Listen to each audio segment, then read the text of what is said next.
cases are there, and the Floyd family, and those of us in the civil rights community, the activist community, will not stop until justice becomes a matter of federal law and no longer a news story, but the story that we know will touch that U.S. Senate to see that they must make law so that we will not have little children like George's daughter had to give George's statement about the value of a family, but they understand that all of your children matter. Yes, Black lives matter because you made us all. And we'll be careful to be loyal, and we'll be careful to live up to the calling you placed on the lives of those that serve, and careful to give your name the praise. These blessings we ask in your name.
And we want to acknowledge all his family.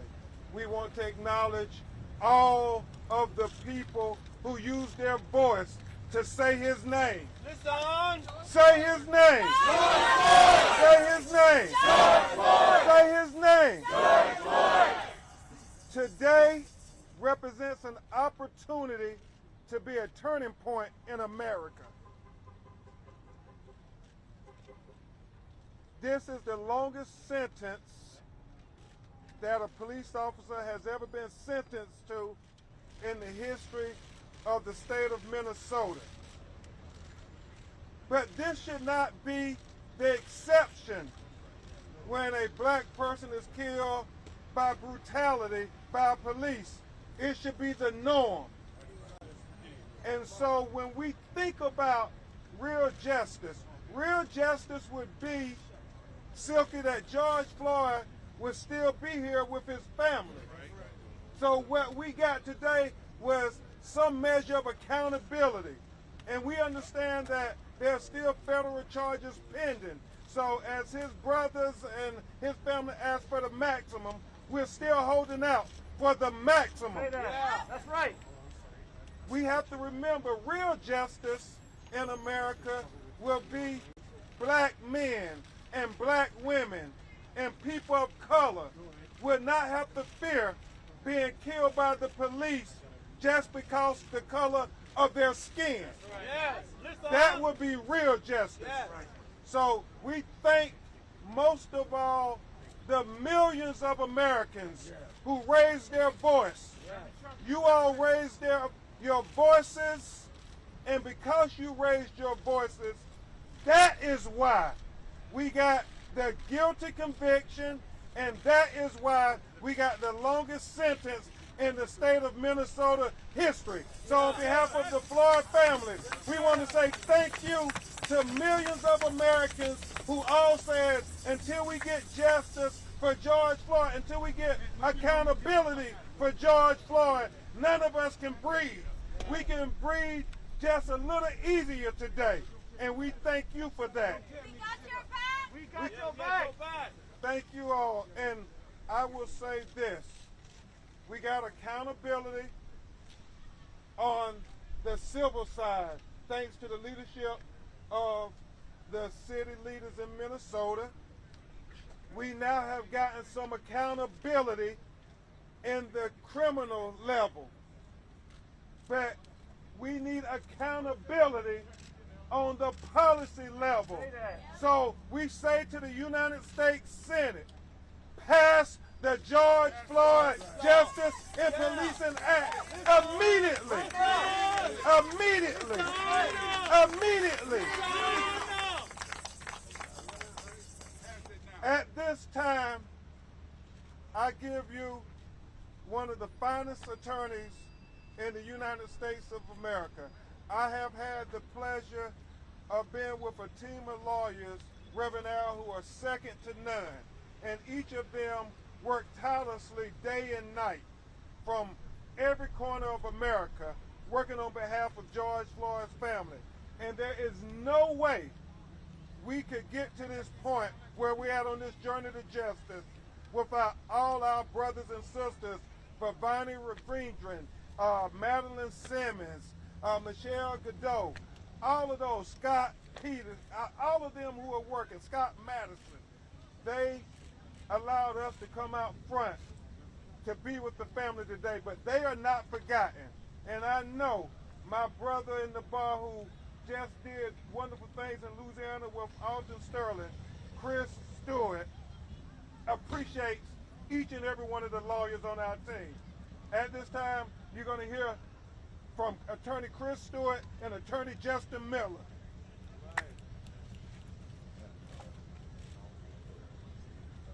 First, let me start by saying Roxy and Gianna couldn't be here, but right now, Gianna is actually watching. She's watching live. So let me tell you, Gianna, you've done two things in this case. You started by saying, my daddy changed the world. Yes. Yeah. I want you to know you changed the world. That part. Because today, that statement that you gave was not just powerful, but it was prophetic. You told us that his spirit is still here. And people that are doubting, people that are looking at these monuments coming up and the statues coming up of George Floyd and not understanding, you aren't understanding that his spirit is changing things. It doesn't matter who the man was. It matters who he is now. Yes. There are conversations happening between black and white that never would have happened before about police. There are conversations happening between senators that we are pushing and urging to stand up for what you believe in. If you believe in law and order and change, then you will pass this bill because it protects everyone. Nelson Mandela once said, if you change what you believe depending on who you're talking to, you are not fit to lead. So we are looking for leadership. We are looking for the spirit of George Floyd, which is in every single person now. We are getting off the sidelines and realizing that if you critique policing, it doesn't mean you hate every cop. It means you want the bad cops gone. That's it. Yes. And we only will change things by leaving the sidelines and coming together in the middle, no matter what color you are. And that is the spirit of George Floyd. And yes, Gianna has changed the world. It's been an honor and a privilege standing up for this family. It's just been an honor. First and foremost, I would like to say to the family, my condolences, my prayers from my family and from everyone in Atlanta, from Scott Masterson, Madeline Simmons, Lewis Brisbois Law Firm, who put in a lot of work to help get us to the point we are today. Thank you to the family. I know that Mr. Chauvin's mother didn't have any words for the family, but we do, and I know you guys do. So to the family, I say my condolences, and I'm sorry. And we love you. And we love you. Because this is what it's about, first and foremost, love. Second thing I'll say is this. Until things like this are not national news, we haven't made it. We're still in the same place that we were 20 years ago and 30 years ago. We are all here talking about something that everybody sitting right here knew what should have happened. That's right. Yes. We knew from day one he murdered George Floyd. Yes. We all saw it. But we had to go through this for a year to get to this point where this family can have some amount of closure. A year. So I'll say this, until black and brown people in this country can get closure, can depend on the justice system, can know that when someone murders somebody in broad daylight, that they're going to be held accountable, we got a lot of work to do. And I will say to all you people, all you activists, all you people who are fighting from day one, keep working, keep pushing, keep fighting. Keep fighting. Because we have a lot of work to do in Atlanta, Georgia, and in Brookline, Minnesota, Brooklyn Center, Minnesota, I'm sorry, and in New York City, and in Kenosha, Wisconsin, and in North Carolina, and in Los Angeles, California, in Texas and Chicago. We have work to do. So keep pushing. This is a victory, and we're going to celebrate it as a victory. But it's one small step, and we have a lot more to go. So thank you guys for being with us through all of this. Thank you guys for loving this family. And pass the George Floyd Justice and Policing Act. ASAP. And now, before we get to the family, some great lawyers from Chicago, Illinois, one of the best civil rights lawyers in America, and a great lawyer who hails right here in Minnesota.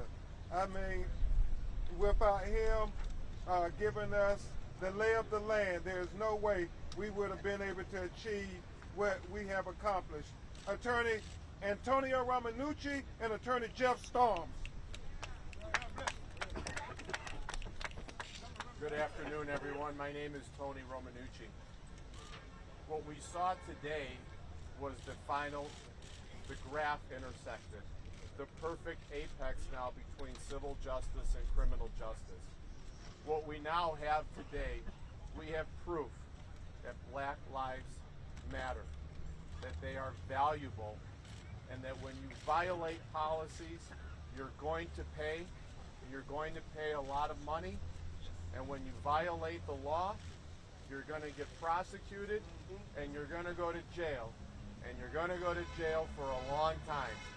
And those two lines cross today, and George Floyd now equals justice on both civil and criminal.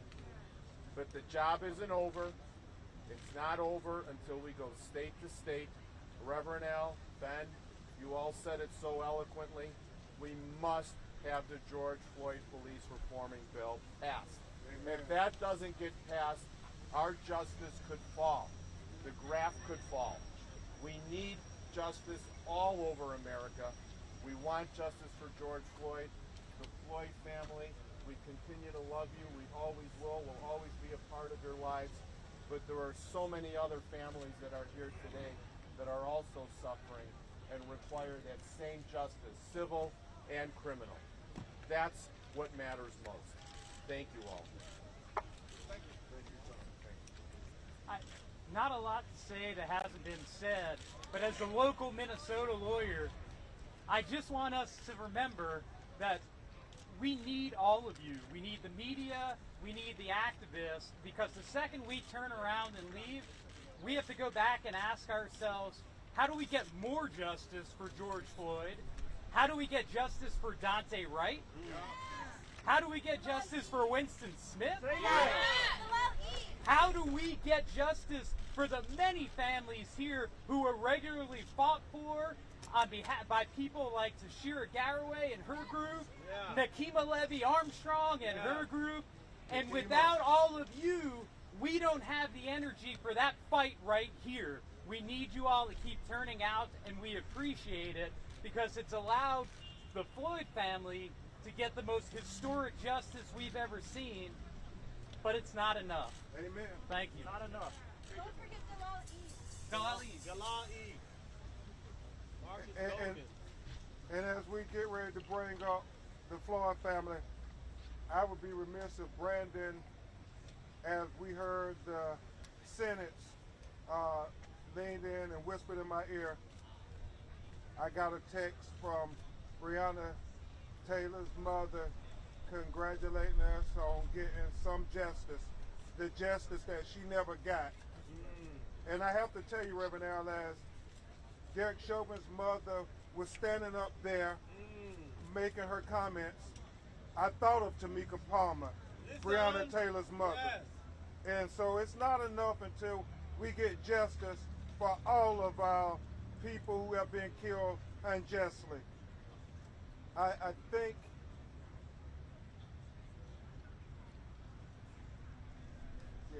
Breonna Taylor's with us. Yeah. Right now, we're going to have you hear from some of the Floyd family members. You've come to know him. He has been speaking at the U.S. Congress, to the United Nations and everywhere, saying that we demand justice for my big brother George Floyd. He sounds like a politician, Reverend Al. Mr. Felonis Floyd. It's on. Got my vote.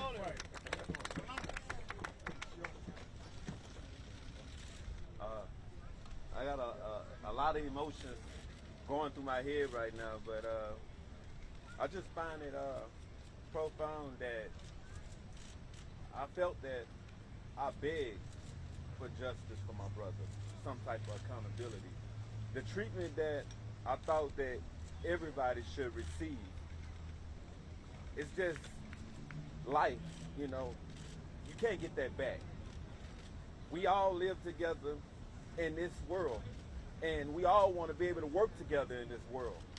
You have good police officers and you have bad ones. The fact that you shouldn't have to sort them out. The community that I grew up in, it was a lot of African American people.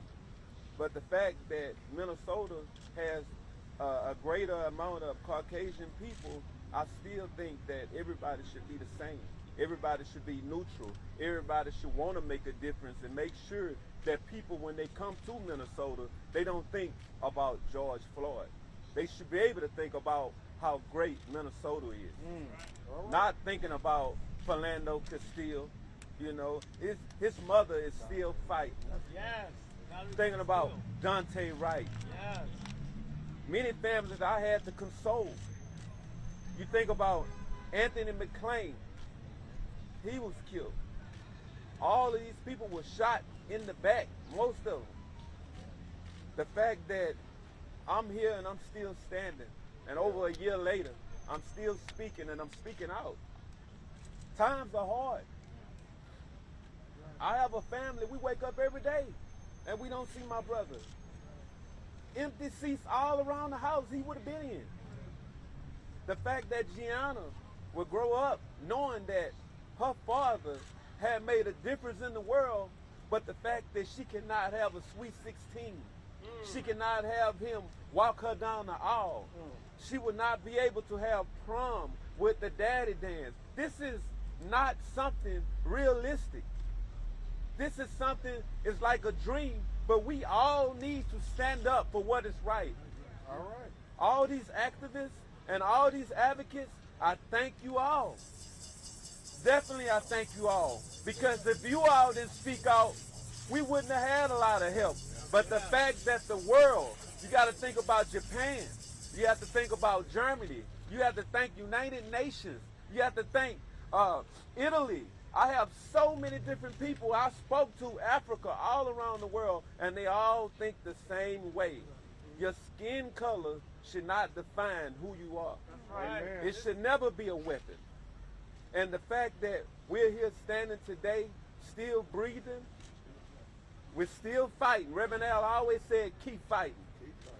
And that's something I can't stop. I want to tell Miss Carr, I love you. I know it's hard. That's Eric Garner's mom. I want to tell Breonna Taylor's mom, I love you. Pamela Turner, I know it's hard. I want to tell Pamela Turner, that's Baytown, Texas. This is not okay. Her daughter is walking around, and I know she's in tears every day thinking about her mother. Her mother was killed in point blank range, shot multiple times. so many different people all around the world who didn't even have this type of technology. I just want to reiterate, not just Black Lives Matter, all lives matter. We need to stand up and fight. Can't get comfortable, because when you get comfortable, people forget about you. Amen. So the legend will still live on. George is not here, but his spirit lives here. Breonna Taylor is not here, but the spirit still lives here. Eric Garner is not here. Spirit's still right here. But the fact that we're here fighting, I want all you all to stand up and fight. Thank you all so much.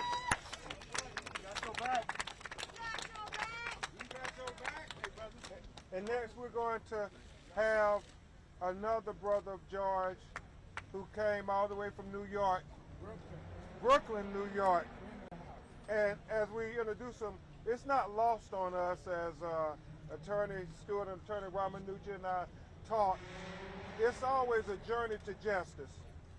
Tony told me Laquan McDonough, who was found guilty, his killer, the police officer that killed him, shot him 14 times in the back on video. 16 times in the back on video. And he was convicted of second-degree murder, and he was only sentenced to 6 years. Botham Jones, who in Dallas, Texas, was killed in his own apartment. The white police woman, Amber Geiger, was found guilty of first-degree murder, Reverend Al, and she was only sentenced to 10 years. And Justin Miller, where was it, Walter Scott in South Carolina, same conviction, shot in the back, on video, convicted 20 years. So each step, each case, we keep making progress. We came too far to stop now. We have to keep going forward. And so that's why all the energy we have in this courtroom, we have to take to Capitol Hill, and we have to join Senator Cory Booker. We have to join Congresswoman Karen Bass, Senator Tim Scott. We got to say, you all, we need meaningful police reform so we don't have to put up with these injustices. Seem like, Reverend Al, every other week there's a new hashtag. We can stop this, America. We're at the turning point. Terrence, Floyd, Brooklyn, New York. Let me hear y'all say change. Change. Let me hear y'all say change. Change. That's right. Just like I heard y'all say change all together, that's how we're going to keep the change going together. Fight. Keep fighting. The way we got here is because of our fight and your fight together. Y'all hit the streets. We thankful for y'all. And I'm overwhelmed. I'm overwhelmed. Because I'm going to tell you a quick story. I had a dream the other night. I was in a field. I was in a field in the South with my family. And I looked back and I saw a man coming up, walking. And I'm trying to figure out who is that? I look, he gets closer. And all of a sudden I see the hat cocked to the side like this. Anybody that know me know who that is. That's my father. So he got close to me and he gave me a smile and he gave me a hug. I woke up, that dream was so real, I woke up hugging myself. So I knew, I was a little leery about the sentencing, but because of that, I knew that my father was saying, you good, he's good, keep doing what you're doing, for me, for your brother, for your name, because we Floyd strong, and we gonna stay strong. Yeah, it's on. Thank you. Well said. Thank you, Terrence. Next, we will hear from the nephew of George Floyd, who's like a brother, like a son in many regards to him, Brandon Williams.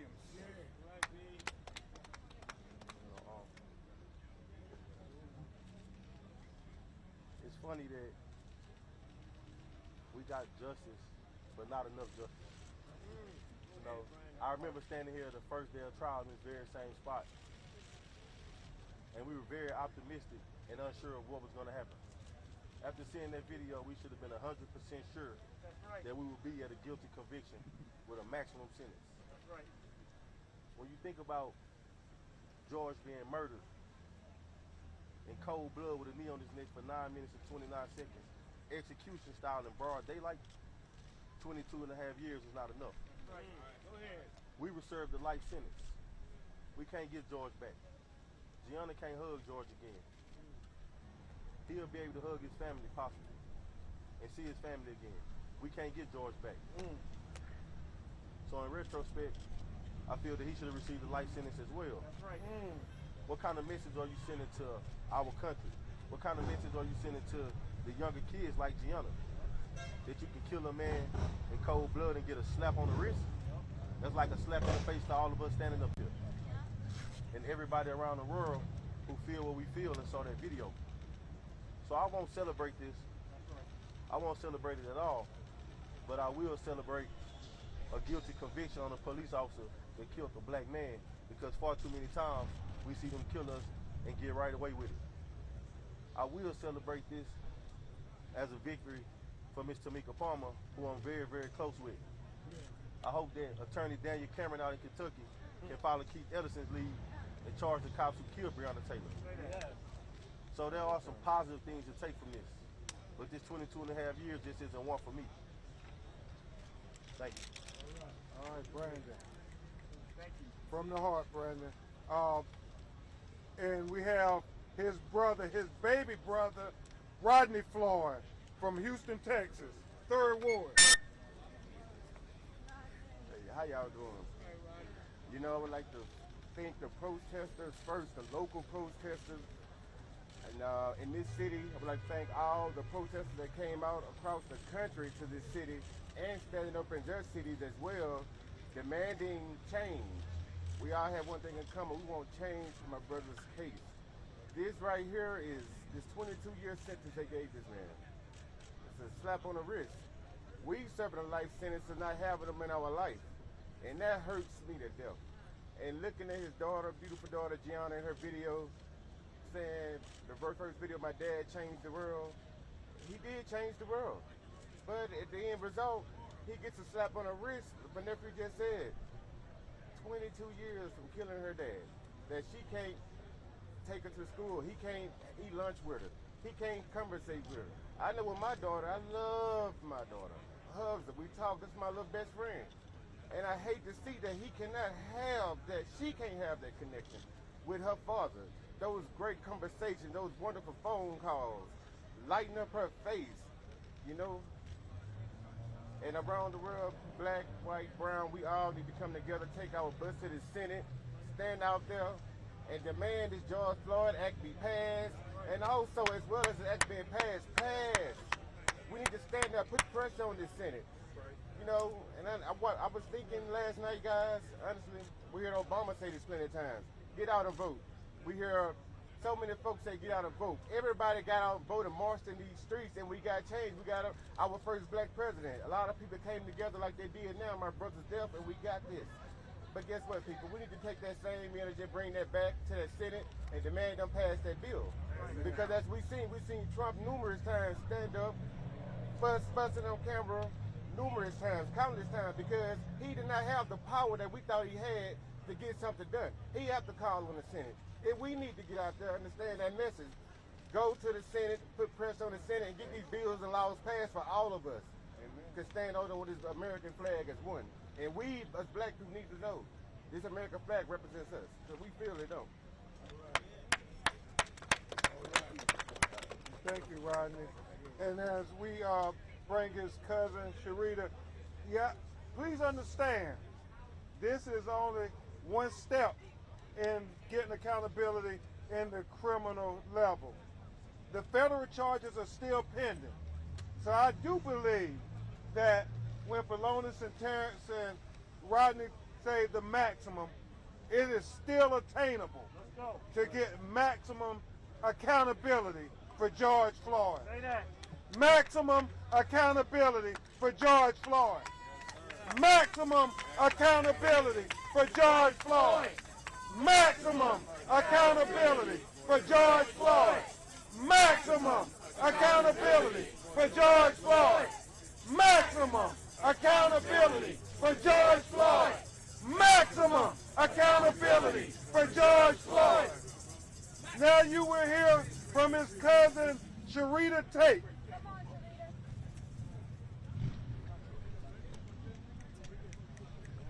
Hello, everybody.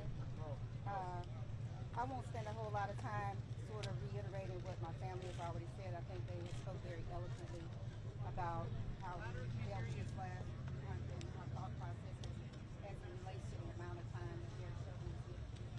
Truth be told, I don't think any sentence would be enough, because what truly would be justice would be for us to be able to have George back. But with that being said, I'd just like to take this time to thank the countless number of people that have been supportive of us since the very beginning. I remember when we first came here and we were talking about the sentence and the trial and what potentially the outcome would be. And as we sat through the trial and watched the murder over and over again and came back with the 3 convictions, then we all waited and waited for this day. I will have to say that we didn't get what we wanted. We definitely wanted to see the maximum penalty, but however, as they've already stated, we do have the federal ahead of us, and we are hoping that we can get some real accountability with him getting a life sentence.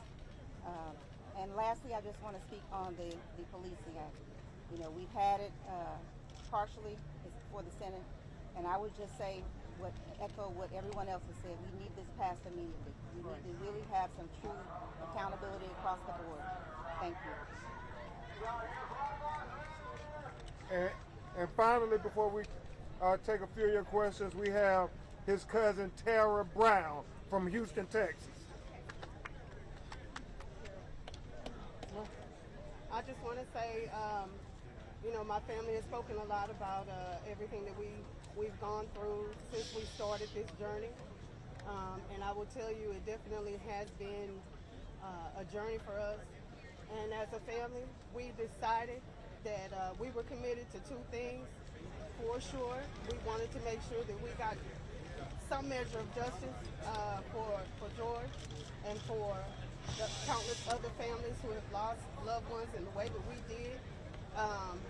And the other thing is that we were committed to making sure that we force the change that we want to see and create this legacy that will live on forever. Just want to say thank you to everybody who has supported us throughout this journey, especially the protesters and the activists who have been nonstop and relentless, and they've helped us get to this point. And the other thing is, we want to say that this bill needs to get passed, and I want to make sure that we don't stop just with this bill, but it's important that you hold your state elected officials accountable to that as well. We are also looking at the local level where they're making change. Even in our city, where we're from in Houston, there has been some changes already. Our mayor, Sylvester Turner, has banned chokehold, and we have qualified immunity is on the table. So we are keeping active, and we want to make sure that you stay in the fight. Please keep fighting. Thank you. Thank you, Tara. And finally, our national leader, Reverend Al Sharpton. We're going to open up the questions for the family and all of us. Let me say this so you're clear. If there is conviction in the federal trial, and he is convicted and the other 3, that federal time can run after the 22 and a half years. Amen. Does not have to run concurrent, which is why we're saying that we still want full justice. Right. Secondly, when we talk about the George Floyd Justice and Policing Act, we know the difference, Senate, between 2 slices of bread and a sandwich. A sandwich has meat between the 2 slices of bread. Don't come down with a compromise that is 2 slices of bread with no meat in the middle. Don't put George Floyd's name, a strong man, on a weak bill. Make sure that you talk to those in the family and those of us involved in the struggle before you make any compromise. The difference between a compromise and a sellout is in the eye of the appraiser. Wow. And we will be part of the appraiser. Question. Yes, for the family. I have a question with regard to the family, and I'd like to pose a question to one of the family members, whomever would like to answer it. What's the question? During this news conference in last June, Attorney General Ellison issued a clarion call to the arts and entertainment community to take the mantle in seeking justice. Any one of the family members can answer why that might be important to them or why it may not. Why they get artists and entertainers involved. Philonis will attempt to answer your question, but we want to invite other families who are here who have lost loved ones due to police brutality to also come forward. Mr. Floyd, can you answer that question?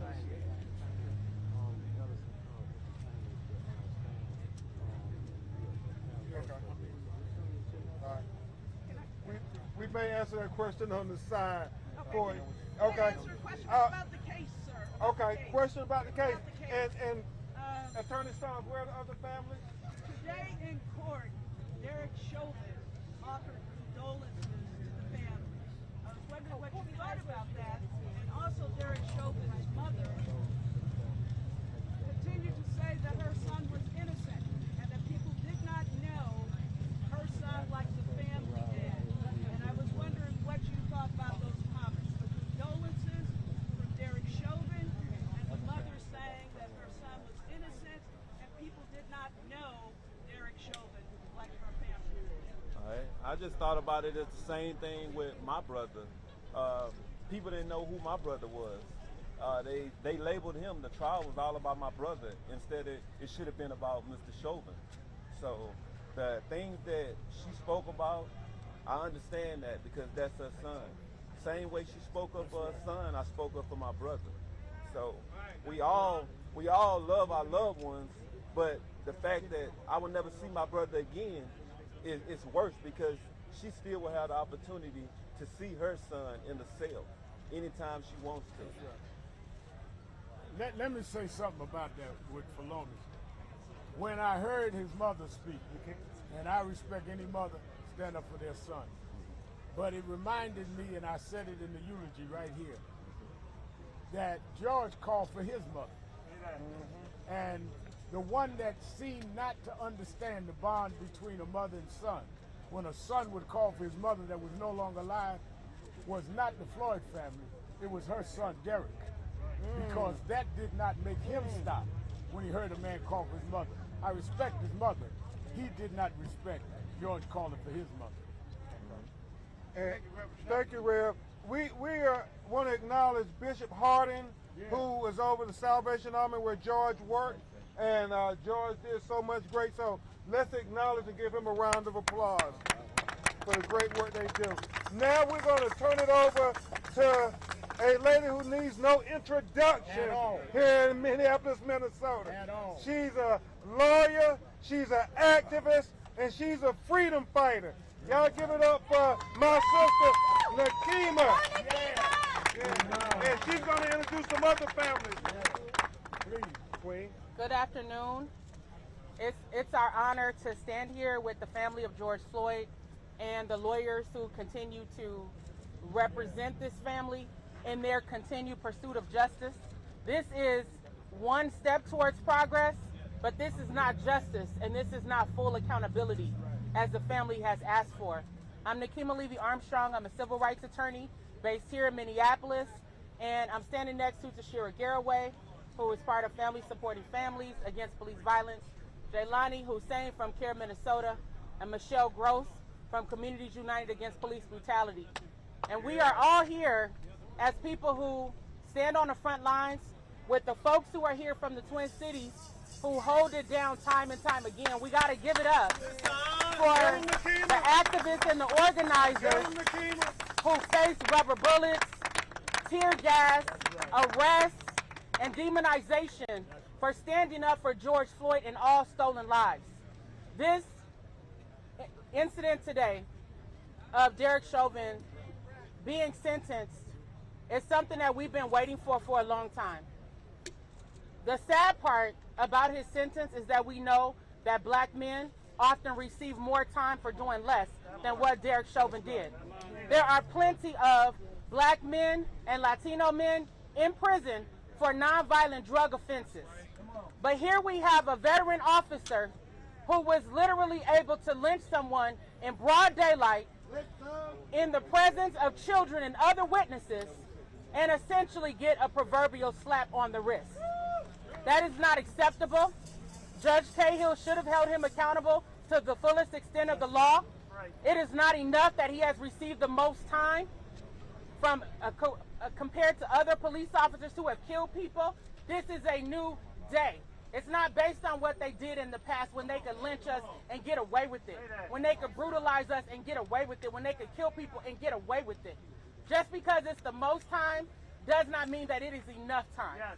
So we will continue to stand up and fight alongside this family and everyone else who cares about justice in demanding that the federal government now step in and hold Derek Chauvin and those other 3 police officers who were involved in killing George Floyd accountable to the fullest extent of the law.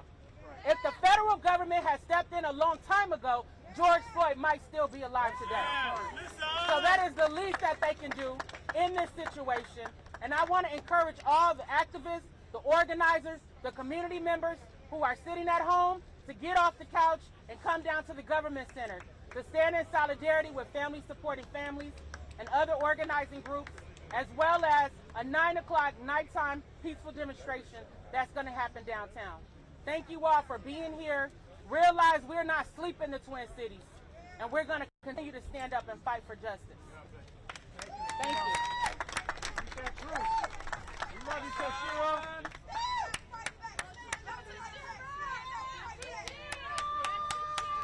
We love you.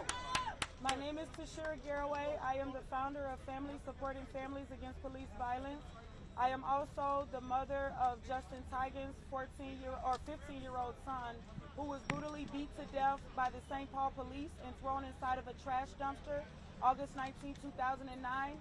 I stand here in solidarity with Emmett Till's family, Travis Jordan family, Brian Quinones family, Demetrius Hill, Jafford Smith, and so many other families, Kobe Heisler, Jacob Blake's family, so many other families that have led up to George Floyd and that have lost loved ones after George Floyd. I want the world to know that there is a group of families that are fighting together, that is standing up for justice, that is standing up in solidarity. And we ask that those voices be paid attention to. We ask that those voices that you do not hear about, those stories that have been swept under the rug, that people have not heard, we ask that you hear those voices. Because they were not successful with covering up George Floyd's murder does not mean that the rest of the murders are not just as important. The rest of the lives are just as important, and we want everyone to hear from those families. So I stand here to fight for those families. We will not back down. We will not be quiet in this time, but we are holding up the rest of the families that have taken the same loss as George Floyd family.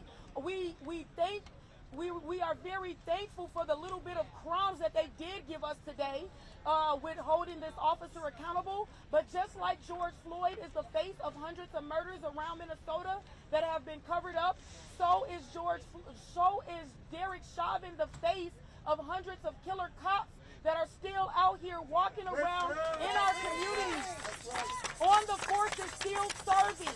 They have brutalized family members, they have brutalized the community, and we need these officers held accountable just like they held Derek Chauvin accountable today. We need the rest of these officers held accountable as well. And we cannot be quiet about that and not hold them accountable like we held Derek Chauvin accountable. Thank you. That's right,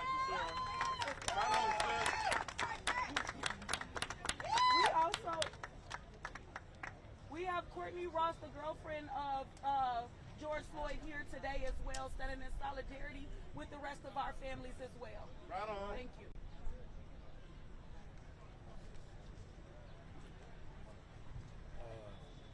Blake? My name is Jacob Blake.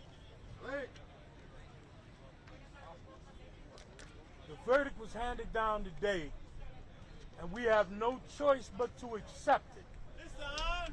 We don't have to be happy with it, but we accept it. Come on. Go ahead, brother. Is it enough? No. No. Yes, sir. But will we accept it? We must. We must say Bismillah. Bismillah. Because God knows best. That's right. All right, bar. We must not hold hatred.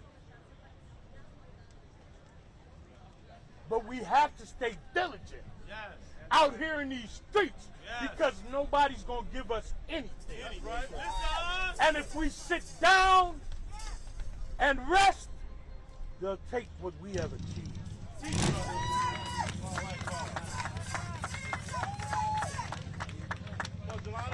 I just want to add, I think everything has been said, but I just want to add to many of the families who did not get this justice, not even this justice. There are thousands of families since the inception of this country that have not been made whole. And today, the justice that we saw was a partial justice, not full justice. And it's the United States of America that we see a black America and a white America. Today, many white people feel comfortable with the sentence that came down. But we know that it's not comfortable for black people, especially many who are in prison today who are going to welcome Derek Chauvin for those 22 years. The reality is, the state that killed George Floyd has yet to pass a single piece of legislation to hold police accountable. Negotiations are happening right now, and they are watering down the bills that would hold police accountable. And the government, the United States, the federal government, has yet to pass the George Floyd Policing Act. Right. This is America. Let's wake up. Today is a day that we will remember that we did not get full justice. But justice inside the courthouse is not enough. We need justice outside the courthouse.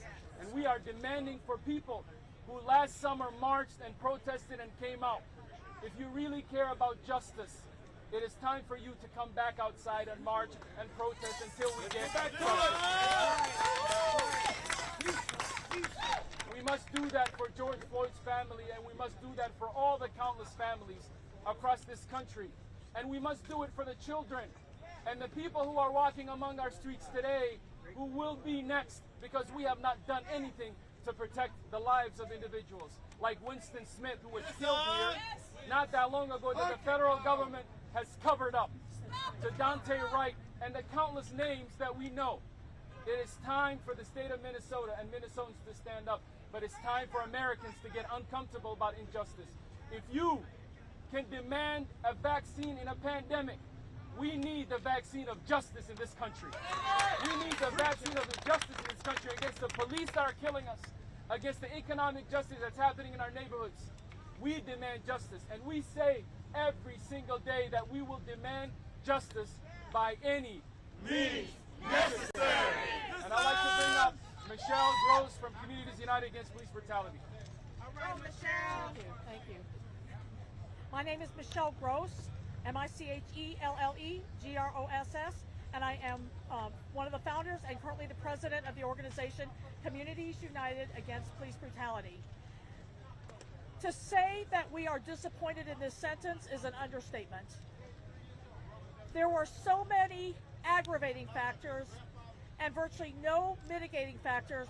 The judge should have sentenced Mr. Chauvin to the fullest extent of the law. He needed to send a message, and his message was lukewarm at best. As the sentence is a presumptive sentence, it even means that Derek Chauvin will only serve 2/3 of that sentence. It's simply not enough. But more than that, we have had in this state over 270 people killed at the hands of police in the state of Minnesota since the year 2000. Derek Chauvin is only one of 2 officers who was ever convicted and sentenced of anything. He's one of only 4 officers who has been prosecuted. In other words, we have a very, very, very long way to go to even pretend that we are going to give justice.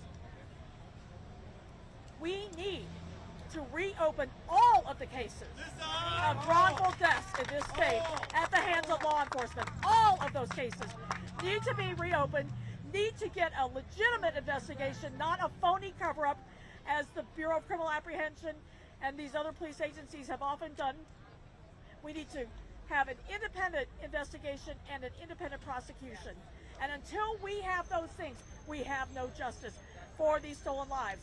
But beyond that, we need to change the conditions that led to these deaths in the first place. We need to change those conditions. We can honestly say that in the state of Minnesota and in the city of Minneapolis, we have not had one meaningful change that has occurred since the death of George Floyd that would prevent it from happening again. That is simply unacceptable. It means that we will continue to go through this cycle, and families will continue to grieve, and our communities will continue to be traumatized over and over and over again because we refuse to address the underlying problem. This is unacceptable. We are not going to go along with it. We demand change, and we demand it now. Thank you.